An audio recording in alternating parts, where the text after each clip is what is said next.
Kali ini saya akan menyampaikan materi tentang flowchart atau bagan alur. Pertama-tama untuk penjelasannya tentang definisi flowchart sendiri, yaitu flowchart adalah bagan alir ya, atau di sini dengan istilah bagan disebut dengan chart, dan alir di sini adalah flow ya, di mana di dalam sebuah program atau prosedur sistem secara logika pasti memerlukan flowchart di dalamnya, karena flowchart ini dikhususkan atau digunakan untuk membantu program ya dalam dokumentasinya ya, dan nantinya flowchart dapat digunakan untuk memerinci tahapan-tahapan rangkaian suatu proses pekerjaan ya. Jadi di dalam sebuah program pasti kita perlu adanya tahapan-tahapan yang dilakukan. Nah, dengan flowchart sendiri itu dapat membantu di dalamnya. Nah, selain itu, flowchart juga dapat dipergunakan untuk menjabarkan suatu proses keadaan atau pekerjaan di dalam sebuah tahapan-tahapan yang lebih spesifik untuk pemeriksaan selanjutnya. Nah, intinya flowchart sendiri di sini adalah sebuah bagan alir yang dimana secara prosedur sistem di dalam sebuah program ya itu dijabarkan ya. Jadi diberikan tahapan-tahapannya seperti itu. Nah, di dalam jenis-jenis flowchart sendiri ada beberapa jenis ya. Ada flowchart diantaranya ada bagan alir sistem, ada bagan alir dokumen, atau bagan alir skematik, dan bagan alir program, dan bagan alir proses. Atau di sini ada istilahnya sistem flowchart, dokumen flowchart, skematik flowchart, program flowchart, dan proses flowchart. Nah, jadi kita menggunakan flowchart ini sesuai dengan jenis yang akan digunakan ya. Nah, kita bahas untuk yang pertama yaitu sistem flowchart. Nanti di sini didefinisikan sebagai bagan yang menunjukkan arus pekerjaan secara keseluruhan. Jadi arus pekerjaan secara keseluruhan ini dibuat dalam bentuk sebuah tahapan flowchart. Nah, ini menjelaskan urutan-urutan dari prosedur-prosedur yang ada di dalam sistem. Nah, bagan alir sistem ini menunjukkan apa yang dikerjakan. Nah, kemudian yang kedua ada dokumen flowchart. Ya. Di sini juga disebut bagan alir formulir ya. Jadi seperti dokumentasi flowchart seperti itu. Jadi kalau kita mau menunjukkan arus laporan dan formulir ya, termasuk arah-arah yang formulir-formulir yang diarahkan ya, itu dengan menggunakan flowchart juga bisa dengan jenis dokumen flowchart. Nah, kemudian ada skematik flowchart. Jadi untuk skematik flowchart ini adalah bagan alir skematik atau skematik flowchart, di mana bagan alir ini mirip dengan bagan alir sistem yang pertama tadi. Cuman di sini perbedaannya adalah bagan alir skematik di sini menggunakan simbol-simbol bagan alir sistem yang menggunakan gambar-gambar komputer dan peralatan lainnya yang digunakan untuk memperjelas ya, untuk mendetailkan lagi. Nah, dan untuk memudahkan komunikasi kepada orang yang kurang paham dengan simbol-simbol bagan alir ya. Penggunaan gambar-gambar ini memudahkan untuk dipahami tapi sulit dan lama menggambarnya. Nah, itu dalam penggunaan jenis skematik flowchart. Nah, yang umumnya yang kita gunakan yang keempat ini yaitu program flowchart, di mana bagan alir program flowchart ini merupakan bagan yang menjelaskan secara rinci langkah dan proses program. Nah, ini secara rinci langkah dan dari proses program. Nah, bagan alir program ini dibuat dari ya bagan alir sistem ya. Bagan alir program sendiri dapat terdiri dari dua macam, yaitu nantinya dapat berupa logika program dan bagan alir program komputer ya. Nah, di sini bagan alir logika ini ya, atau bagan alir dari program ini menggambarkan tiap langkah-langkah di dalam program komputer secara logika ya. Yang ini akan kita bahas ya secara lebih lanjut.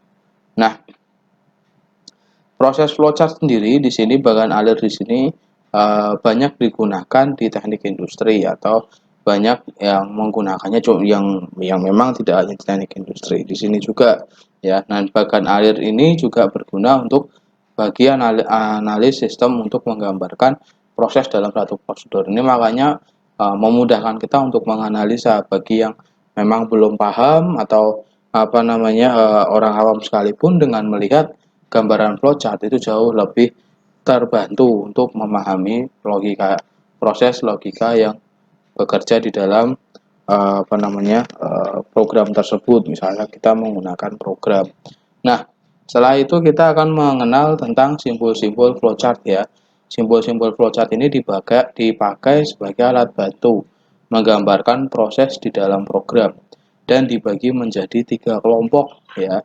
Yang pertama ada flow direction symbol ya. Di sini nanti Anda akan mengenal tentang simbol-simbol ya yang yang ibaratnya digunakan dari mulai simbol arus ya, simbol communication atau link, terus simbol konektor dan simbol offline konektor. Nah, ini yang harus kalian pahami. Kemudian ada proses. Jadi, kapankah teman-teman semua menggunakan flow direction symbol ini sudah ditentukan ya. Jadi ada proses dan ketentuannya. Itu untuk yang pertama atau simbol arus ini menyatakan jalan arah arus suatu prosesnya. Kalau di sini yang kedua communication link menyatakan transmisi data dari suatu lokasi ke lokasi yang lain. Terus yang ketiga ini berfungsi menyatakan sambungan dari proses ke proses lainnya ya, atau halaman satu ke halaman berikutnya ya, dalam halaman yang sama maksud di sini. Jadi mungkin space-nya nggak cukup, jadi nanti dengan menggunakan simbol konektor ini bisa. Nah, terus kemudian simbol offline konektor itu juga bisa dengan menggunakan seperti simbol offline konektor berikut, yang dimana nanti untuk proses ke proses lainnya dalam halaman yang berbeda. Ini yang berbeda antara konektor dan offline konektor ini ya. Nah, yang kedua tentang processing simbol. Jadi, teman-teman juga harus mengenal processing simbol. Jadi, untuk membuat sebuah flowchart, gambar simbolnya tidak melulu kotak semua begitu. Karena beberapa kasus kebanyakan pasti masih ada yang menggunakan simbol yang semuanya kotak semua. Nah, itu kurang tepat ya. Jadi harus ditempatkan pada posisi sesungguhnya prosesnya. Jadi misalkan kita mau menggunakan simbol proses, yaitu menyatakan suatu tindakan proses, oke, kita menggunakan simbol yang kotak atau persegi. Nah, tapi kadang ada yang menyatakan suatu tindakan yang dilakukan oleh komputer, terus kemudian menghasilkan kondisi, kemudian nanti ada yang ada sebagai tempat penyimpanan, kemudian ada nanti awalan program. Nah, itu kan semuanya memang proses, tapi di sini prosesnya berbeda dengan proses yang dimaksudkan. Kalau yang di awal itu kan persegi dengan dilakukan oleh komputer, tapi yang di sini ada yang tadi untuk penyimpanan, untuk pengambilan keputusan, terus kemudian untuk mengambil penyatakan suatu tindakan. Nah, itu disesuaikan dengan kondisi proses simbol yang ada gitu ya. Nah, jadi untuk penggunaan flowchart itu seperti itu. Nah, kemudian ada input-output simbol, menyatakan jenis peralatan yang digunakan sebagai media input atau output. Jadi, nantinya kalau mengenal seperti gambar ajar genjang, itu menyatakan proses input atau output tanpa tergantung jenis peralatannya. Jadi, itu seperti itu. Nah, terus kemudian ada simbol yang kedua itu biasanya dari model itu ya kartu gitu ya. Nah, itu juga ada simbolnya sendiri. Terus kemudian ada yang disebut simbol magnetic tape atau ibaratnya simbol media menyatakan input dengan pita magnetis atau apa. Nah, itu kalau dulu dikenal dengan media penyimpanan magnetic tape. Nah, itu juga ada di sini.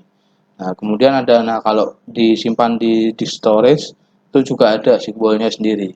Nah, kemudian ada juga yang simbol dokumen dalam bentuk cetak output printer itu juga ada. Jadi disesuaikan dalam bentuk input outputnya ya.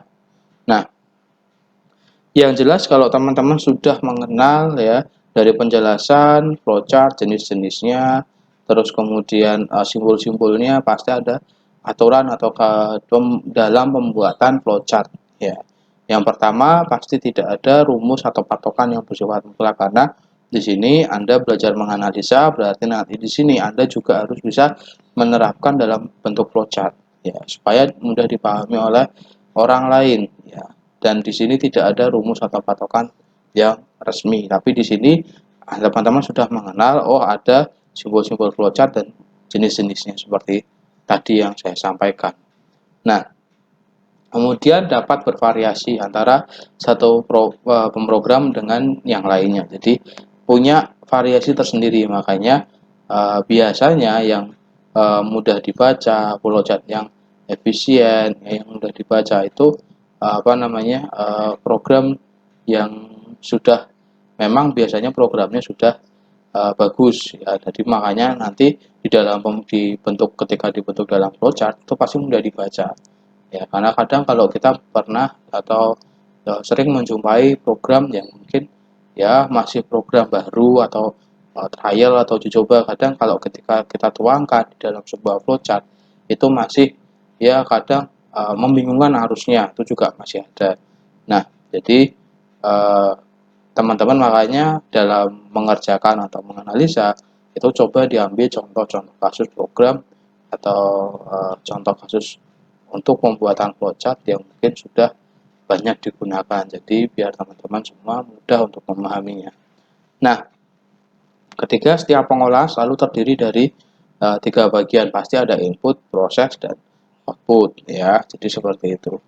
Nah, nanti juga ada aturan-aturan anjuran dalam pembuatan flowchart yang mungkin harus dihindari, yang harus ditentukan ya. Jadi seperti contoh, hindari pengulangan proses ya. Jadi pengulangan proses yang berulang-ulang ya.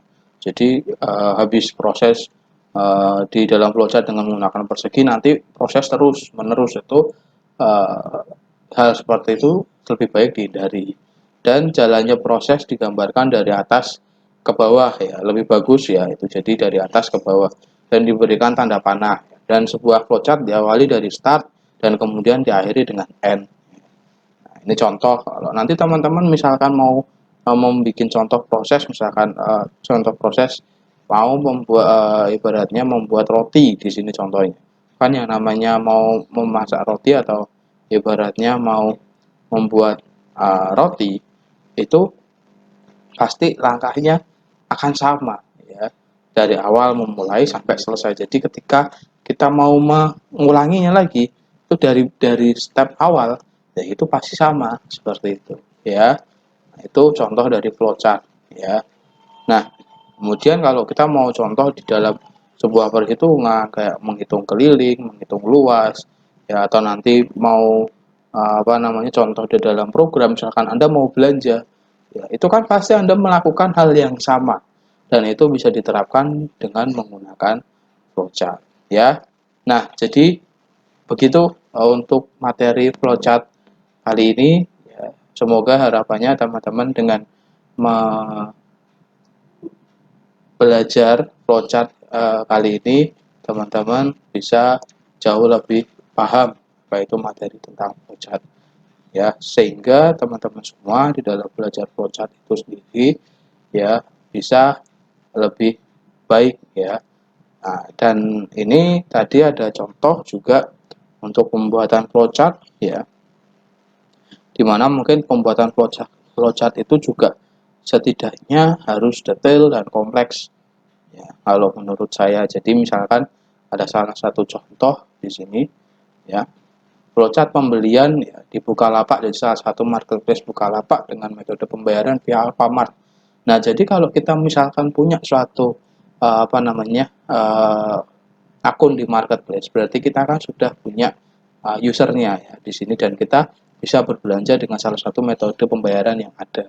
Nah, ini menggunakan metode misalkan pembayaran menggunakan kartu atau pembayaran via Alfamart. Nah, di sini kan pasti akan melakukan hal yang sama, dari mulai buka website, punya akun, kita sudah login, dan nanti kita bisa cari barang, sampai nanti kita sudah menemukan barang yang diinginkan, dan kita mau masukkan ke keranjang belanja dan kita mau check out dan mau bayar sampai menerima hasil pembayarannya, berarti kita melakukan tahapan seperti itu untuk di dalam sebuah program marketplace yang ada di Bukalapak. Dan kalau kita mau mengulanginya lagi, pasti akan melakukan di langkah atau tahapan yang sama, dan itu bisa kita terapkan, kita buat dalam menggunakan flowchart ya. Nah, makanya teman-teman semua harapannya juga bisa melakukan hal seperti ini ya. Begitu untuk teman-teman semua ya, untuk materi flowchart kali ini akan saya cukupkan. Bila nanti ada pertanyaan silahkan ditanyakan. Terima kasih.